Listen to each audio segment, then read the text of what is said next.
আমার প্রিয় ভাইরা, যখন ইসরাঈল আলাইহিস সালাম সিংহায় ফু দেবেন, সিংহায় ফু দেওয়ার সঙ্গে সঙ্গে সমস্ত প্রাণীরা মৃত্যুবরণ করবে, সব কিছু মারা যাবে, আসমানগুলো জমিনের মধ্যে ঠাস ঠাস করে পড়বে।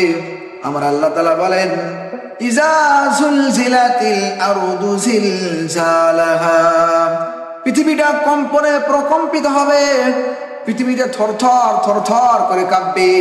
ওয়া আখরাজাতিল আরদু আসকালাহা, পৃথিবীটার সমস্ত পাহাড় বাড়ি ঘর সব চূর্ণ বিচূর্ণ হয়ে ভেঙ্গে ভেঙ্গে জমিনে পড়ে যাবে, সব কিছু জমিনের মধ্যে পড়ে যাবে। এমনকি আল্লাহ তাআলা বলেন, ইয়াউমা নাতুইস সামাআ কাতাইস সিজিল্লি লিল কুতুব, আসমানগুলো ৭টি আসমান কিতাবের পৃষ্ঠার মতো ঠাস ঠাস করে জমিনের মধ্যে পড়ে যাবে, পুরো জমিনটা মাঠ হয়ে যাবে, হাসরের মাঠ কায়েম হয়ে যাবে। হাসরের মাঠ কায়েম হয়ে যাওয়ার পরে এবার কোনো বান্দা আর আল্লাহর সামনে কথা বলার সাহস পাবে না। সবাই বিচারের দিন হাসরের মাঠে সবাই দাঁড়িয়ে যাবে, সবাই তখন বিচার করা হবে।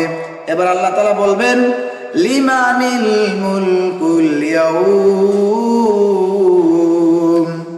আল্লাহ তাআলা ডাক দিয়ে বলবেন, আজকে পৃথিবীর রাজা বাদশা গুলো কোথায়, পৃথিবীর ক্ষমতাধর গুলো কোথায়, যারা এতদিন পৃথিবীর জমিনে এত বাহাদুরি করিয়েছিল, যারা এতদিন পৃথিবীর জমিনে এত মাস্তানি করেছিল, এত অহংকার করেছিল, যাদের অহংকারের কারণে মানুষ দুনিয়াটা ঠিকমতো চলতে পারতো না, সেই রকম অহংকারী গুলো কোথায়, সেই রকম অহংকারী গুলো কোথায় আজকে? কিন্তু কেউ সাড়া দিবে না, সবাই ভয়ে চুপচাপ থাকবে। এবার আল্লাহ তাআলা নিজেই বলবেন, লিল্লাহিল ওয়াহিদিল কাহ্হার, আল্লাহ তাআলা সেই দিন কহার রূপ ধারণ করবে।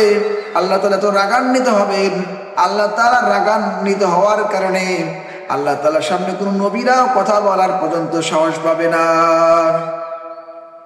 আমার প্রিয় ভাইরা, সেই দিন, সেই ভয়াবহ দিন, সেই ভয়ঙ্কর কিয়ামতের দিন, হাসরের মাঠ, সেই দিন বিচার করা হবে। আল্লাহ তাআলা সেই দিন যার ডান হাতে আমলনামা দিবে, ডান হাতে আমলনামা যেই ব্যক্তি পাবে, ডান হাতে আমলনামা পাওয়ার পরে সেই ব্যক্তি আল্লাহর জান্নাতে চলে যাবে। যেই ব্যক্তির ডান হাতে আমলনামা দেওয়া হবে সেই ব্যক্তি সেই দিন জান্নাতে যাবে। আর যেই ব্যক্তির বাম হাতে আমলনামা দেওয়া হবে, বাম হাতে আমলনামা দেওয়া মানে সেই ব্যক্তি জাহান্নামী। যার বাম হাতে আমলনামা দিবে সেই দিন ওই ব্যক্তি জাহান্নামী হয়ে যাবে।